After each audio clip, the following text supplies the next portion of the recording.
दोस्तों इजराइल एक ऐसा देश है जो किसी भी देश से नहीं डरता। अगर उसके खिलाफ 10 देश भी इकट्ठे हो जाते हैं तो वो नहीं डरने वाला, क्योंकि वो अपनी पॉलिसीज के साथ चलता है। वो किसी के दबाव में नहीं आता। भले दोस्तों वो अमेरिका का साथ ले या न ले, अपनी पावर के दम पे जाना जाता है, अपने हथियार के दम पे जाना जाता है और सही टारगेट सही समय पे लगाता है। इसी वजह से उसका नाम इजराइल रखा गया है। दोस्तों आज हम बात करने वाले हैं कतर के बारे में और तुर्की और इजराइल के बारे में। आखिर इन दोनों देशों में क्या हो रहा है। दोस्तों कतर के बाद अब चर्चा है कि तुर्की और फिर इजराइल पर निशाना साधा जा सकता है, क्योंकि नाटो की मेंबरशिप सिर्फ नाम की नहीं है। क्या वाकई किसी देश को इसमें होने के बावजूद कोई सुरक्षा नहीं मिलती? आज हम आपको बताएंगे आखिर यह विवाद क्यों इतना बड़ा हो रहा है, इसके पीछे का क्या पूरा खेल है। आइए विस्तार से जानते हैं। दोस्तों वॉशिंगटन के अमेरिकन इंटरप्राइज और इंस्टीट्यूट में सीनियर फेलो माइकल रूबिन का बड़ा बयान सामने आया है। उन्होंने कहा है कि कतर के बाद अगला निशाना तुर्की हो सकता है और तुर्की दोस्तों नाटो का मेंबर है और इसी वजह से तुर्की को डर है कि कहीं ऐसा ना हो कि इजराइल मेरे ऊपर भी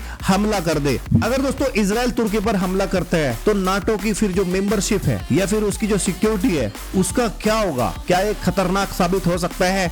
चलिए आपको बताते हैं। दोस्तों नाटो यानी नॉर्थ अटलांटिक टेरिटरी ऑर्गेनाइजेशन, जिसे दुनिया का सबसे बड़ा डिफेंस अलायंस कहा जाता है। लेकिन सवाल यह है, क्या वाकई नाटो हर सदस्य की देश की रक्षा करने में सक्षम है? कई बार देखने को मिला है कि नाटो सिर्फ राजनीतिक बयानों तक सीमित रह गया है। असली जंग में तो देश अपने अपने हित दिखते हैं, न कि संगठन की एकता। दोस्तों तुर्की पहले ही सीरिया रूस के मामलों में विवादों में घिरा हुआ है। कतर के बाद अब कहा जा रहा है कि तुर्की अगला टारगेट हो सकता है। यहाँ तक कि अगर नाटो ने कोई मदद नहीं की तो वह सीमित होगी। ऐसे में तुर्की की सुरक्षा को लेकर सबसे बड़ा सवाल खड़ा हो जाता है। कुल मिला के बात यह है कि अगर इजराइल नाटो के सदस्य तुर्की पर हमला करता है तो यहाँ पे नाटो की कोई भी जो टेरिटरी है, जो सिक्योरिटी है, वो कुछ भी नहीं रहेगी और ऐसे में अमेरिका और बड़े देश जो नाटो में शामिल है वो सिर्फ देखते रह जाएंगे या फिर उनका साथ देंगे। वो तो आने वाला समय ही बताएगा। पर दोस्तों चर्चा सिर्फ तुर्की तक सीमित नहीं है। अब सवाल ये भी कहा जा रहा है कि अगला निशाना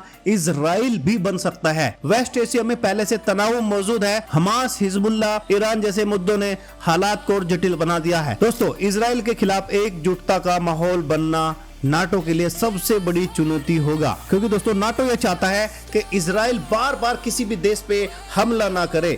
अब देखते हैं आगे क्या होगा। पर यहाँ पे माइकल रूबिन जैसे कई स्ट्रेटेजिक एक्सपर्ट मानते हैं नाटो अब उतना मजबूत नहीं रहा है जितना उसे समझा जाता था। अगर कोई देश सिर्फ मेंबरशिप के भरोसे बैठा है तो उसे नुकसान उठाना पड़ सकता है। अब दोस्तों सवाल यही उठता है, क्या तुर्की और इजराइल जैसे बड़े ताकतें खुद को बचा पाएंगी या नहीं? तो क्या नाटो का सिर्फ नाम का संगठन है या फिर कुछ और बड़ा होने वाला है? ये तो आने वाले दिनों में ही बताएगा। तो दोस्तों आपको क्या लगता है कि नाटो अब सुपर पावर है या सिर्फ राजनीति के हिसाब से ही चल रहा है? कमेंट सेक्शन में हमें जरूर से बताना। और दोस्तों मिलता हूँ नेक्स्ट वीडियो में, तब तक के लिए टाटा बाय बाय, जय हिंद।